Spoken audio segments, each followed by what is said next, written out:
Hi everyone, it's me again, Singh Vinner. So today I'm with Oliver. So thank you, Oliver, for joining me. As always, we're going to be discussing about mental health, what it means to yourself, and then we will elaborate a little bit on what are some of the things that might happen with Oliver. He might be happy to share with us.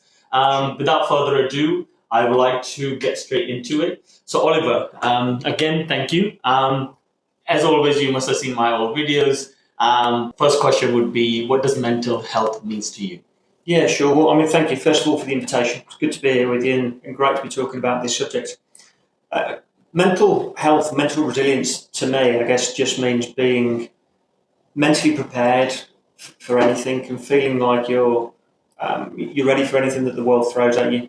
I always think that it's much easier for somebody that's almost an eternal optimist to be mentally resilient, but we're not all optimists. Some are, some aren't. It's really important to recognise that I think mental health issues can happen and do happen to anybody, and it's important that we talk about them.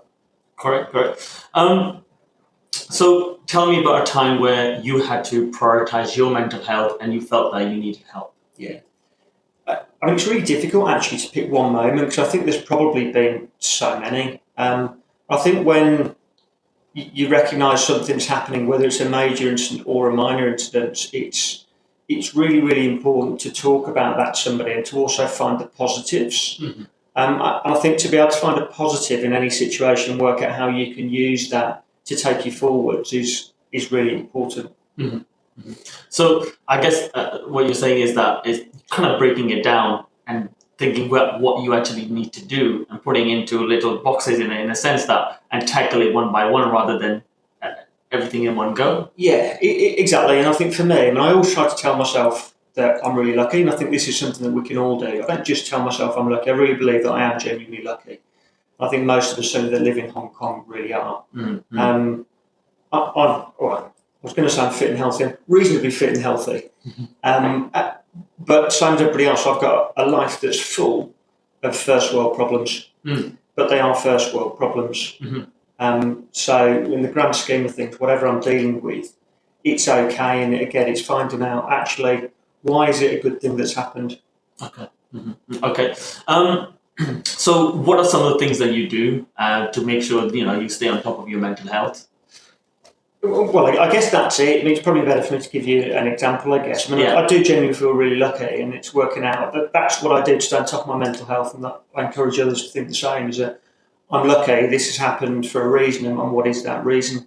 If I give you an example of something that happened to me, I guess a few years back now, I was 38. I was at home on a Saturday morning with my son, and I had a funny sort of twitching feeling in my face, and the left side of my face started to feel really tight. I lay down for a moment because I thought I was dizzy. I'm just in the living room with him. I got up and said, "Charlie, does my face look funny? It feels really weird." And he said, "Yeah." He said, "Why has it gone all red on that side, and why aren't you moving your mouth?" I thought, I looked in the mirror and realised that I was slurring all of my words. I couldn't speak properly, and then I had a shooting pain going up and down my left arm. I won't tell you exactly what I said, but okay, I think I'm having a stroke. Long story short, we went to hospital. And immediately they diagnosed me with having something called a transient ischemic attack, TIA, which is a mini stroke.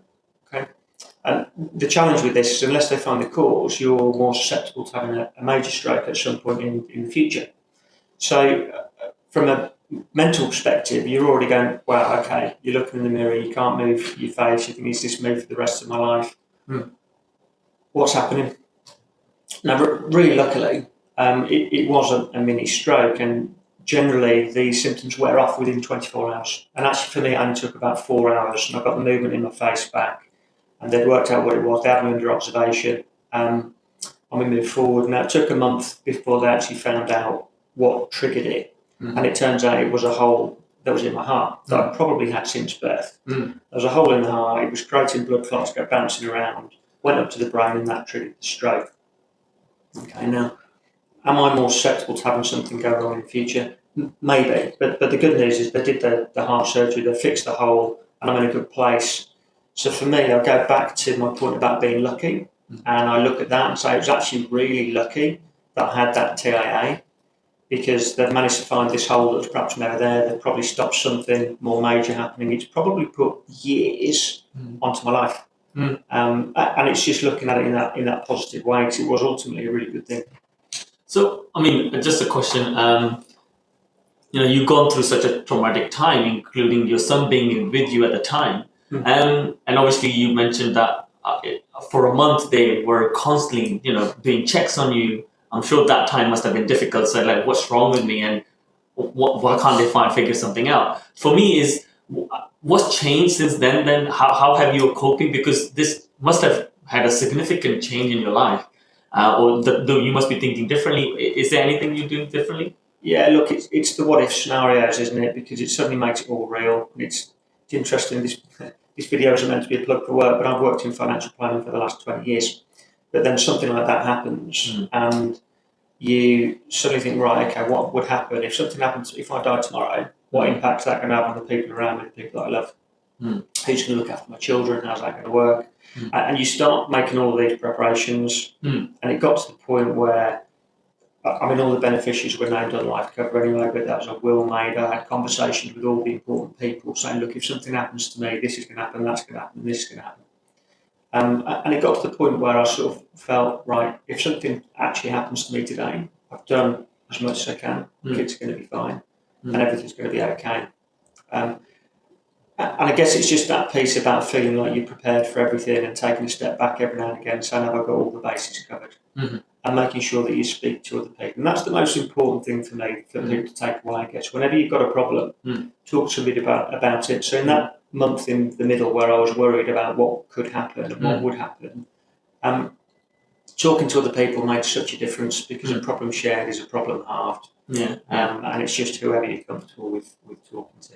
I mean, part of our jobs is obviously speaking to clients and talking about what their financial problems are. I guess I'm always very surprised at how our clients end up talking about their problems not related to finance. We actually have some sort of responsibility. We are the people that actually people do talk to us, and they share their personal information, they share their personal finances, and do end up becoming your friends, and they start talking to you about other stuff that you thought, okay, it's very nice. It's very nice. So look, just if you were to sum it all up, I mean, how mental health has clearly, has been a part of you, in where you had to prioritize things.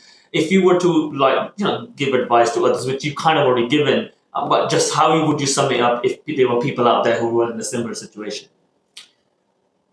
For me, I think if you ever feel you're in that space, take some time out, take some time back on your own, reflect on what's happening, understand in your own head what you think is important, and then most of all, talk to somebody about it. Let somebody else know how you're feeling, and have a plan, put a plan together in terms of what do you think you need to do next to make you feel better.